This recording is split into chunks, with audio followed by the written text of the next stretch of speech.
yang harus banyak kita bercermin. Pada waktu zaman pemerintahan Al-Imam Ali bin Abi Thalib luar biasa. Tapi timbul setelah Imam Ali bin Abi Thalib Bani Umayyah, Bani Abbas. Bani Umayyah hanya 75 tahun kurang lebih, wassalam. Bani Abbas luar biasa, sampai terkenal dengan 1001 malamnya di Baghdad. Selesai. Pengaruh Islam kerajaan dua, Bani Abbas maupun Bani Umayyah, sampai ke India, sampai ke Afrika. Selesai. Islam di Spain 350 tahun dengan jayanya luar biasa. Selesai. Ini anak-anak muda, ada muda-mudi ini harus tahu sejarah di sini supaya tidak mudah digoyahkan. Pentingnya untuk mencatat, mengetahui tentang sejarah. Sebab Quran di dalamnya kaya dengan sejarah. Sejarah Nabi Allah Ibrahim, Nabi Allah Sulaiman, Putri Belgis, dan lain sebagainya. Itu satu contoh.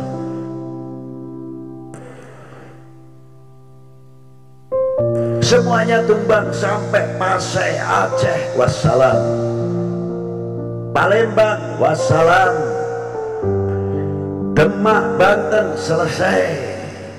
Apa sebab? Zaman jayanya Islam luar biasa. Zaman Sultan Mansur Mahmud Shah di Malaka tahun 1511 ambles, selesai. Dibikin satu hoax dari dalam. Bagaimana cara menghancurkan itu? Bagaimana caranya rakyat ini tidak percaya dengan polisinya, tidak percaya dengan TNI-nya, tidak percaya dengan pemerintahnya, tidak percaya dengan para habaibnya, tidak percaya dengan ulamanya. Kalau perlu, benturkan antara sesama. Itu cara menghancurkan. Apa sebab kehancuran? Tidak Bani Umayyah, tidak Bani Abbas, dan selanjutnya karena menjauhkan diri dari ahli bait Nabi sallallahu alaihi wasallam dan menjauhkan diri daripada al-ulama warasatul anbiya. Berapa ulama-ulama yang dihajar habis-habisan pada waktu itu yang karena tidak menurut mereka.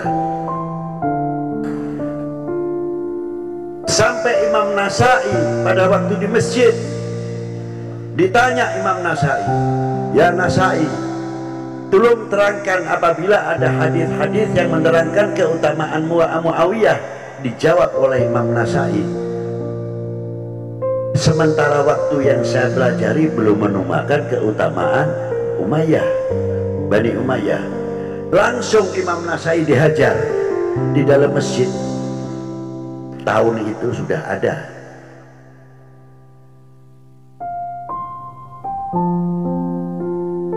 Kalau sebab tidak tertolong santrinya, wallahu a'lam, itu pun terpaksa. Akhirnya Imam Nasai meninggal di tengah jalan.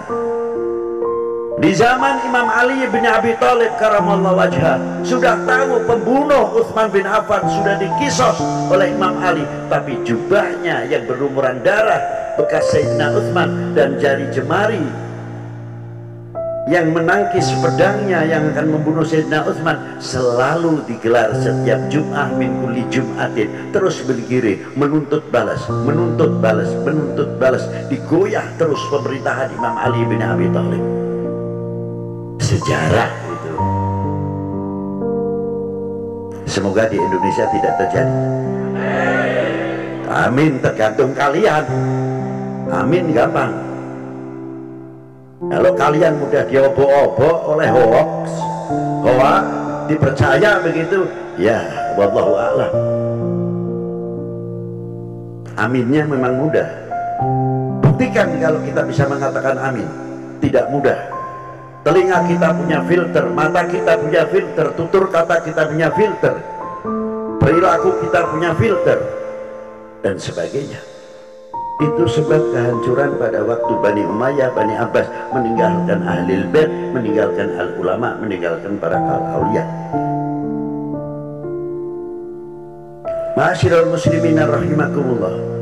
Tapi di tengah-tengah kemelut pada waktu itu, muncul ulama-ulama yang luar biasa yang membawa misi-misi baginda Nabi Shallallahu Alaihi Wasallam.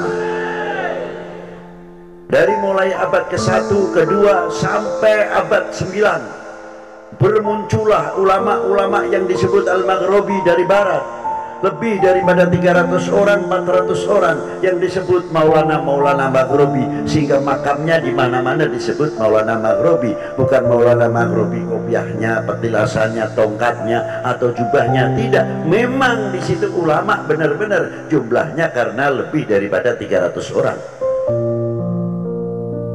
Tertanam di bumi Jawa ini, khususnya Sumatera, Makassar, Sulawesi, Kalimantan, tertanam Al-Maulana Maghribi yang tidak diam hanya memutar tasbih saja, tidak.